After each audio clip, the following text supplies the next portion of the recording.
Hi guys, Reverend Crystal Cox here from Bringing Back Goddess Church, and I'm going to read to you a little bit out of the book called The Sermon on the Mount, The Key to Success in Life by Emmett Fox. Now, this book, this book was written in 1934, and it's been around a while, and it's been reprinted over and over. It's really good stuff. I'm going to read you the back first of this one. I definitely suggest you read it again. Emmett Fox. Emmett spelled E-M-M-E-T. It says, up above it says, Emmett Fox was one of the world's greatest metaphysical teachers. His works have contributed profoundly to the spiritual understanding of millions of people, including myself, Marion Williamson. All right, on the back it says, The Timeless Manual for Harmonious Living. One of the foremost spiritual teachers of the 20th century, Emmett Fox offers people of all faiths powerful strategies and practical guidelines for bringing health, happiness, and true prosperity into their lives and the lives of others. Treasured by over 1 million seekers, this enduring spiritual classic reveals how to transform negative attitudes into life-affirming beliefs, understand the nature of divine wisdom, tap into the power of prayer, develop a completely integrated and fully expressed personality, and claim our divine right to all of life's abundance. Fox shares the keys to shaping our lives into what we really want them to be. A practical handbook of spiritual development. Fox gives his readers a profound outlook upon life and an absolutely fresh scale of values. Emmett Fox was born in 1886 and he died in 1951. He was one of the most influential spiritual leaders of the 20th century and a pioneer of the New Thought movement. His bold, dynamic message that our thoughts shape our reality has changed the lives of millions across the world and influenced many key contemporary spiritual writers such as Wayne Dyer, Esther Hicks, and Louise Hay, all of whom have tapped into his belief in the power of positive thinking. Fox's other key works include Around the Year with Emmett Fox and Power Through Constructive Thinking. This is a really good book. I have studied a lot of information on the power of thoughts and how our thoughts create our reality, but also how our mind and prayer changes the chemical makeup of water, which, we're mostly made up of water, and of course the earth has so much water on it. If we as humans take control of our own minds, just sitting in our homes, we can do so much to change our own lives, the lives of others, the lives of those we know, those we don't know, and the earth, Mother Earth, and her water, and the animals, and we just have to learn the power of our own mind. Kind of the best kept secret and why they keep us constantly distracted with so many things. All right, so I'm going to start with chapter 1. Chapter 1 is, What did Jesus teach? Jesus Christ is easily the most important figure that has ever appeared in the history of mankind. It makes no difference how you may regard him. You will have to concede that. That is true whether you choose to call him God or man. And if man, whether you choose to consider him as the world's greatest prophet and teacher, or merely as a well-intentioned fanatic who came to grief and failure and ruin after a short and stormy public career. However you regard him, the fact will remain that the life and death of Jesus and the teachings attributed to him have influenced the course of human history more than those of any other man who has ever lived. More than Alexander or Caesar or Charlemagne or Napoleon or Washington, more people's lives are influenced by his doctrines, or at least by the doctrines attributed to him today. More books are written and read and bought concerning him, more speeches are made, call them sermons, concerning him, than concerning all the other names mentioned put together. Two have been the religious inspiration of the whole European race throughout the 2 millenniums during which that race has dominated and molded the destinies of the entire world culturally and socially, as well as politically, and through the period in which the whole of the earth's surface was finally discovered and occupied, and in its broad outlines shaped by civilization, this alone entitles him to the premier position in world importance. There can hardly, therefore, be a more important undertaking than to inquire into the question of what Jesus really did stand for. What did Jesus teach? What did he really wish us to believe and to do? What are the objects that he really had at heart? And how far did he actually succeed in accomplishing these objects in his life and in his death? How far has the religion or movement called Christianity, as it has existed for the last 19 centuries, really expressed or represented his ideas? How far does the Christianity of today present his message to the world? If he should come back now, what would he say of the self-styled Christian nations in general, and of the Christian churches in particular? Of the Anglicans, the Baptists, the Catholics, the Greek Orthodox, the Methodists, the Presbyterians, the Quakers, the Salvationists, the Seventh-day Adventists, or the Unitarians, to cite them alphabetically? What did Jesus teach? This is the question which I have set myself to answer in this book.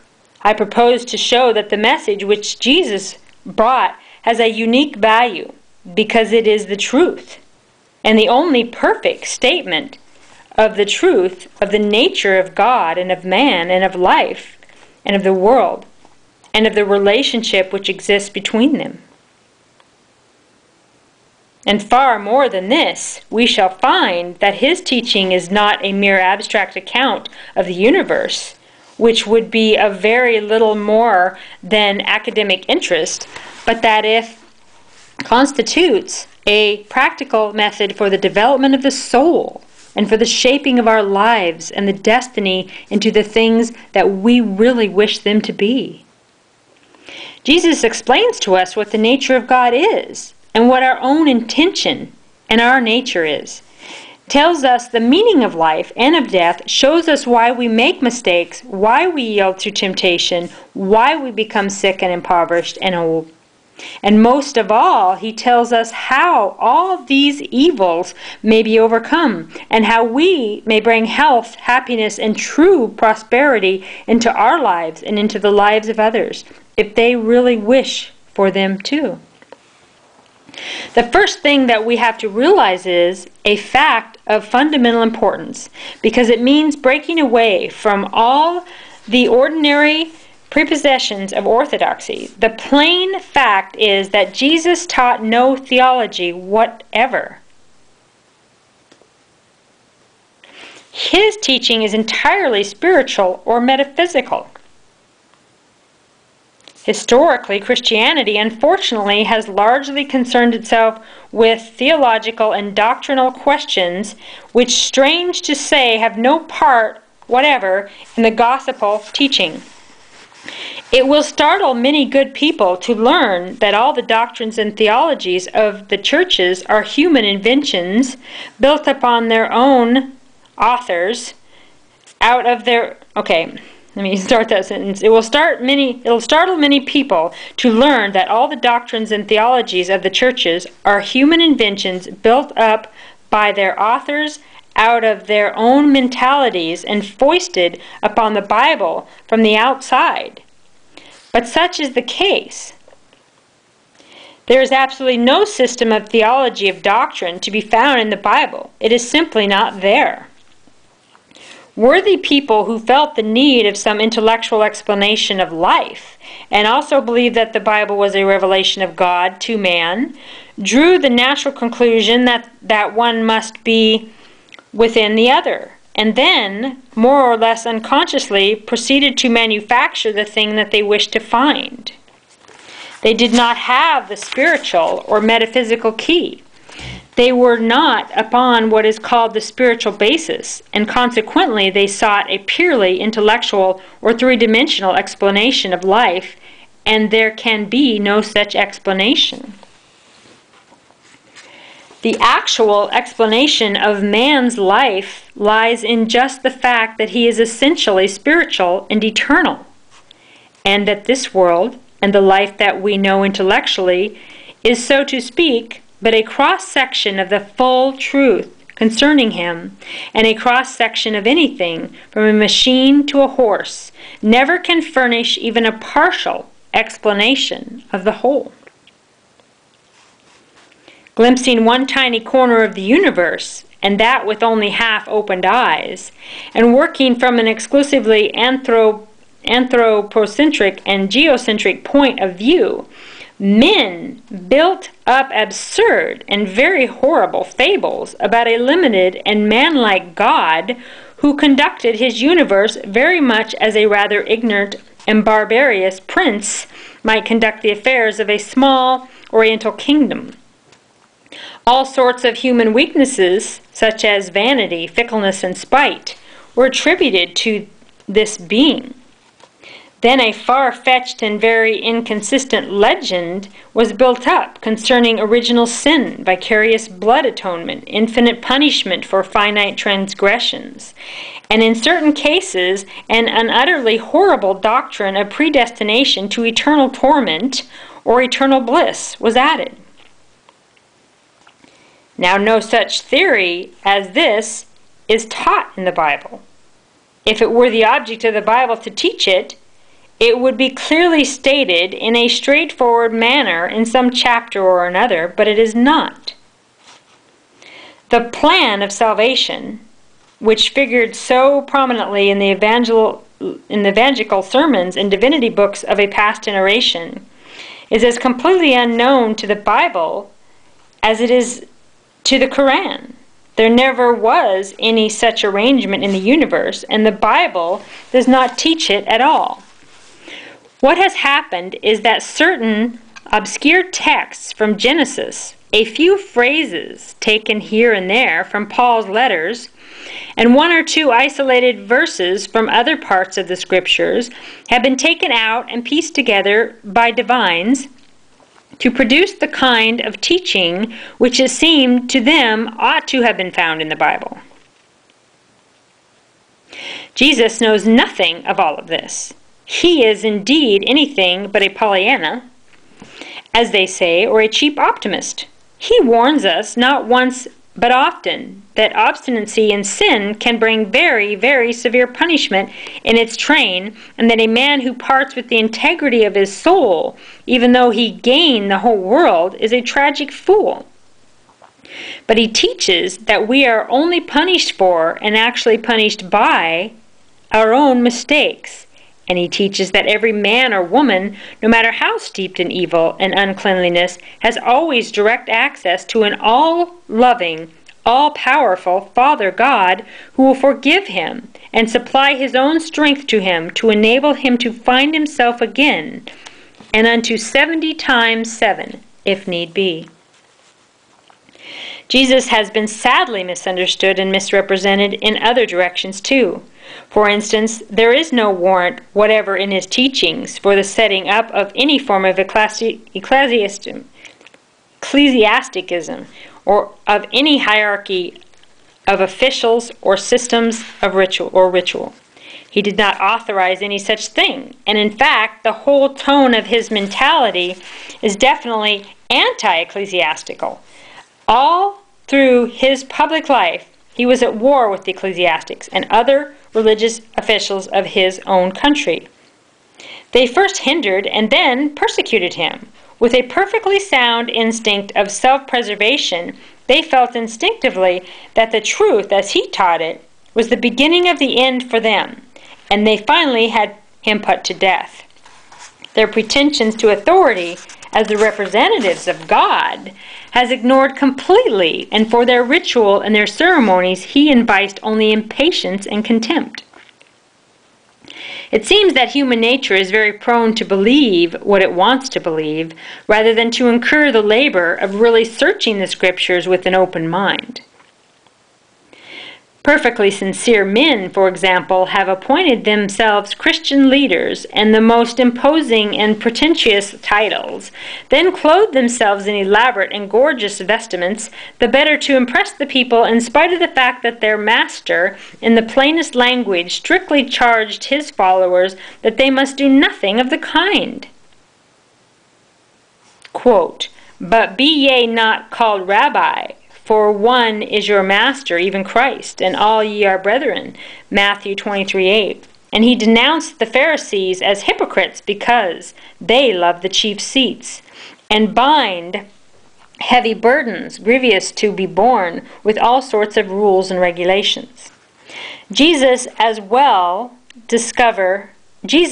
shall discover later on, made a special point of discouraging the laying of emphasis upon outer observance, and indeed upon hard and fast rules and regulations of every kind. What he insisted upon was a certain spirit in one's conduct, and he was careful to teach principles only, knowing that when the spirit is right, details will take care of themselves, and that in fact the letter killeth, but the spirit giveth life. As was so obviously seen in the sad example of the Pharisees. Yet in spite of this, the history of Orthodox Christianity is largely made up of attempts to enforce all sorts of external observances upon the people. A striking case and illustration of this is the Puritan attempt to enforce the Old Testament Sabbath upon Christians, although the Sabbath law was a purely Hebrew ordinance, and the ferocious penalties involved in neglecting it applied exclusively to the desecration of Saturday, and in spite of the fact that Jesus particularly discouraged superstitious Sabbath observation, saying that the Sabbath was made for man and not man for the Sabbath, and making a point of doing anything that he wanted to do upon that day. He clearly indicates throughout his teachings that the time has come when man must make each and every day a spiritual Sabbath by knowing and doing all things in spiritual light. And I just want to make a note here. I completely believe in this, and Bringing Back God as Church is completely about this, about everyday ministry, everyday spirituality, living in a way of loving thy neighbor and spreading love and in prayer and in constant connection with Spirit. That every day is a spiritual day. Every day you're in connection with Spirit and connection with Mother Earth. It is not about 2 hours on Sunday. You know, we have these buildings all across the land where a lot of these churches, there's only 2 hours a week that they are giving a sermon, when people are in need every day, all day. And so it's about spirituality all the time, every single day. It goes on to say, it is obvious that even if the Hebrew Sabbath were binding upon Christians, then since they do not observe it in keeping Sunday, they will still incur all the consequences of Sabbath breaking. Many modern Christians do, however, realize that there is no system of theology in the Bible, unless one likes to put it there deliberately, and they have practically given up theology altogether. But they still cling to Christianity because they feel intuitively that it is the truth. There is really no logical justification for their attitude, since they do not possess the spiritual key which alone makes the teachings of Jesus intelligible, and so they endeavor to rationalize their attitude in various ways. This is the dilemma of the man who has neither the blind faith of orthodoxy nor the spiritual interpretation of scientific Christianity to support him. He has not a leg to stand on that does not belong to the old-fashioned Unitarian. If he does not reject miracles altogether, he is at least very uneasy about them. They embarrass him, and he wishes that they were not in the Bible at all, and would be glad in his heart to be well rid of them. And I'm going to stop the reading there, but miracles like hands-on healing stuff that Jesus did, people are doing today. Energy work, this stuff is real. The power of thoughts, knowing your own mind. This is about non-judgmental spirituality. It is about being Christian and being Christ-like, doing what Christ would do and not judging each other. And if your Bible or your theology, your religious belief, it persecutes other people, then it's my opinion that this is not Christian. This is not Buddhist. This is not really of what the Wiccan, pagan, all of these spiritualities that really do have a higher base, a higher spirituality, and really are of the light. When you're judging other people in a way of their spiritual belief and persecuting them for what they believe, then to me this is not of the highest and best good spiritually. Anyway, again, this book is Emmett Fox's The Sermon on the Mount. And I really enjoyed the book, and I'm going to read a lot more to you folks about it. And I just want to say God bless you, and I hope you have a great day. Take care out there.